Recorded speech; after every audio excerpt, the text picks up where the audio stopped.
Wat verstaan moet word is dat Japie van Zyl en sy mense glo dat die boek Henog deel van die protestante Bybel moes gewees het. Luister mooi. En daarom glo hulle die boek Henog is deel van die Bybel. In hierdie spesifieke video maak hy, dis Japie van Zyl, sekere stellings en vind duidelik dat dit wat in Henog dan gesê het, niks anderste as die volle waarheid is nie. Ek haal Japie van Zyl woord vir woord uit sy video's aan.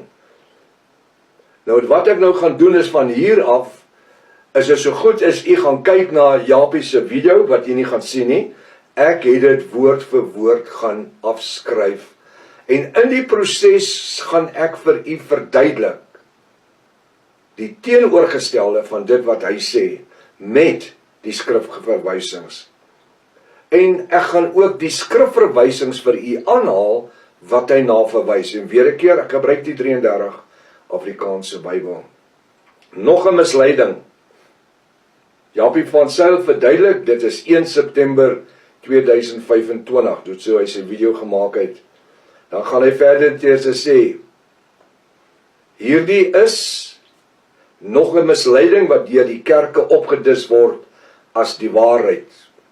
Kyk, Japie van Zyl hou ook niks van die kerke nie. Waar kom dit vandaan, vra hy? Wat leer die Bybel anders? Waar kom dit vandaan? En wat ons voortaan moet glo, en dan ook oor die onderwerp wat verkondig word. Nou vra hy, waarheen gaan ons? Japie vra, waarheen gaan ons? Dis as ons sterf. Onthou hierdie gedeelte wat ons, hierdie spesifieke studie, gaan oor die doderyk en die boek van Henog. Jy gaan die skokke van die lewe kry. Nou ek wil net iets hierso sê, ek het reeds, ons het omtrent 'n jaar gelede, dieselfde blou boek wat Japie van Zyl, Japie van Zyl, sê ek Japie van Staden, verskoon my, wat Japie van Zyl gebruik as sy Bybel, het ek van bladsy 1 af regdeur hanteer, elke komma, elke punt, elke vers, en met dit u deurgestap. As jy dit wil gaan kyk, vir net addisionele inligting, is jy baie welkom, doen dit. Maak 'n studie daarvan. Gaan luister na die Meyer-reeks op YouTube, die boek, die leuns van die boek Henog. Die titel is Provanus Redlinghuis, die leuns van die boek Henog. Net vir ekstra insig. Kennis is mag. Want ons hanteer die goed soos dit daar is, soos wat hy dit vir ons dan gee, en hy dit uiteen sit. Wanneer gaan ons? Hemel toe of doderyk toe? Dis Japie van Zyl se vraag. Hy verduidelik dat ons deur die kerke geleer is, dat wanneer ons tot sterwe kom, dat ons hemel toe gaan. Nou sê hy, dis die kerke wat dit vir ons geleer het. En dan gaan ons by die voete van liewe Jesus sit, en hy is so sarkasties.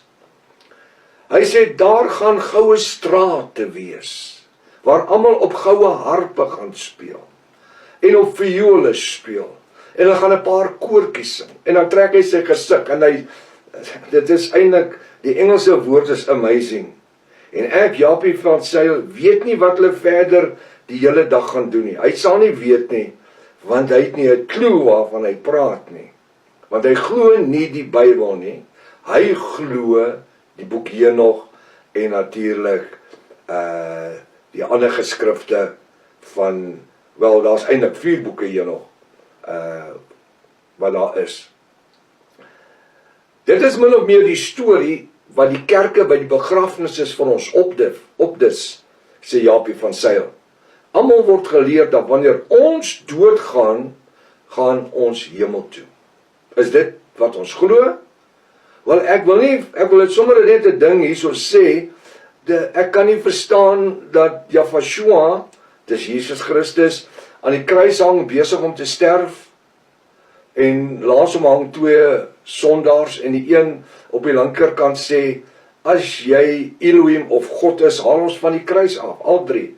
Die ander een op die regterkant sê, Yahshua, dis Jesus Christus, dink aan my, wanneer u in die hemel kom, dan sê Jahwe self, heden sal jy saam met my in die paradys wees. Nou weet jy, hoekom hou Japie hulle nie van Paulus se skrywe nie? Want Paulus sê dat die paradys, hy verduidelik het, die paradys is in die derde hemel. Dis waar die paradys is. Die paradys. Maar nou kom die boek Henog ook, en die boek Henog verwys ook na die paradys in die derde hemel. Maar hy praat ook van die doderyk in die derde hemel. Daai was vir my 'n groot verrassing gewees, toe ek dit gelees het, uit die boek Henog uit.